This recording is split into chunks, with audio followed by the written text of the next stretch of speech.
విశేషం ఏమంటే మన దేశమునకు స్వాతంత్రం వచ్చిందని మన దేశము, మన రాష్ట్రము, మన జిల్లాలు అన్ని పండుగ జరుపుకునే దినాలుగా ఉంటున్నాయండి. ఈ స్వాతంత్రం వచ్చినప్పటికీ మనిషి సమాధానం లేని స్థితిలో ఉంటున్నాడు, భయపడుతున్నాడు, ఎంతో వేదన చెందుతున్నాడు. అనేక విధమైన బాధలతో తిరుగులాడుతూ ఉన్నటువంటి సమయంలో ఈ పొరుగు రాజ్యాలు మన దేశాన్ని పరిపాలిస్తున్నప్పుడు మన ముందున్నటువంటి అనేక మంది యోధులు మన దేశ స్వాతంత్రం కొరకు పోరాడారు. వారు ప్రాణాలు అర్పించారు, మనకు స్వతంత్రాన్ని తీసుకొని పెట్టారండి.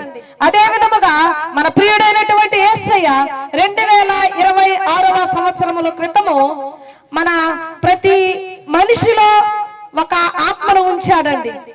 నరుని ఆత్మ యెహోవా పెట్టినటువంటి దీపము అని సెలవిస్తూ ఉండగా ఈ ఆత్మను అనేకమైనటువంటి పాప భారములు బంధించి ఉంటున్నాయి. అనేకమైనటువంటి అసమాధానముతో ఈ ఆత్మ బంధింపబడి ఉంటున్నది.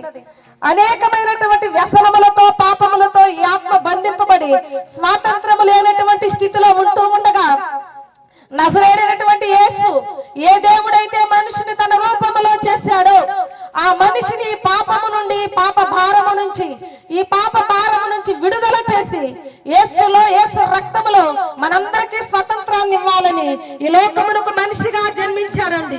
నీ రూపమును, నా రూపమును ఎత్తి ఈ లోకములో జన్మించాడు. మనము చేసినటువంటి పాపముల నిమిత్తము ఆయన తల్లో ముళ్ళ కిరీటము పెట్టుకున్నాడు. చేతులతో చేసినటువంటి పాపముల నిమిత్తము చేతుల్లో చీలలు కొట్టించుకున్నాడు. కాళ్ళతో మనము చేసినటువంటి పాపముల నిమిత్తము కాళ్ళల్లో మేకులు కొట్టించుకున్నాడు.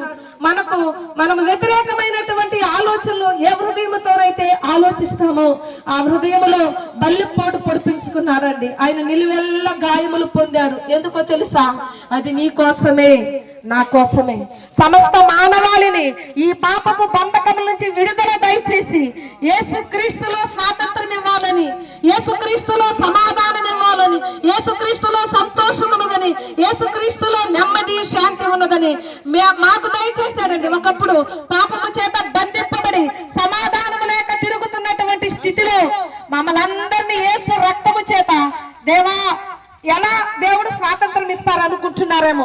ఒకప్పుడు మేమందరం ఇదే విధముగా మా గ్రామంలోనికి సువార్త ప్రకటించినప్పుడు యేసు చెప్పాడు, నేనే మార్గమును, నేనే సత్యమును, నేనే జీవమునై ఉంటున్నదని దైవదాసులు ప్రకటిస్తూ ఉండగా మేమందరం విన్నామండి. ఇన్నప్పుడు మేము పాపులమని ఒప్పుకున్నాం. ఎక్కడైతే మా స్థలములో ఉండి దేవా మేము పాపులమని ఒప్పుకున్నామో ఆ యేసు రక్తము ప్రతి పాపము నుండి మనల్ని పవిత్రులుగా చేయనని 1 యోహాను సువార్తలో సెలవిచ్చిన రీతిలో యేసు రక్తము మా ప్రతి పాపమును కడిగింది. ప్రతి పాపము నుంచి, ప్రతి బంధకముల నుంచి మాకు విడుదల దయచేసింది. యేసులో మాకు స్వాతంత్రం ఇచ్చింది. దేవుని దగ్గర మాకు నెమ్మది ఇచ్చింది, సంతోషం ఇచ్చింది.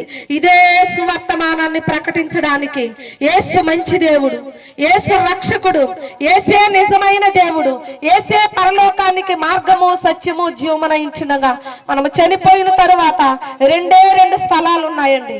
ఒకటి పరలోకము, ఒకటి నరకము, నిత్య నరకాగ్ని గుండము. ఇక్కడ చనిపోతే మనం వెళ్ళేది ఒకటి పరలోకం అన్నా వెళ్ళాలి, లేకపోతే నిత్య రాజ్యం అన్న పరలోకం అన్న వెళ్ళాలి, లేకపోతే నిత్య నరకాగ్ని గుండంలో కన్నా వెళ్ళాలి. ఓ మానవుడా, ఓ మనిషి, ఓ అక్క, ఒక చెల్లి, మీకు మేము తెలియజేయటం ఏమనగా మేము తెలుసుకున్నాము పరలోక రాజ్యముకు మార్గమై ఉంటున్నాడని యేసును గుర్తెరిగాము. అదే సువార్తను ప్రకటించడానికి గ్రామంలోనికి మేము వచ్చి ఉంటున్నాగా మీరందరూ యేసుని నిజ రక్షకుడుగా అంగీకరించి ఆ నిత్య రాజ్యానికి వారసులు కావాలని ప్రేమ పూర్వకముగా మిమ్మల్ని అందరినీ హెచ్చరిస్తూ యేసు నామములో ఈ వాక్యమును దేవుడు దీవించి ఆశీర్వదించును గాక. ఆమేన్.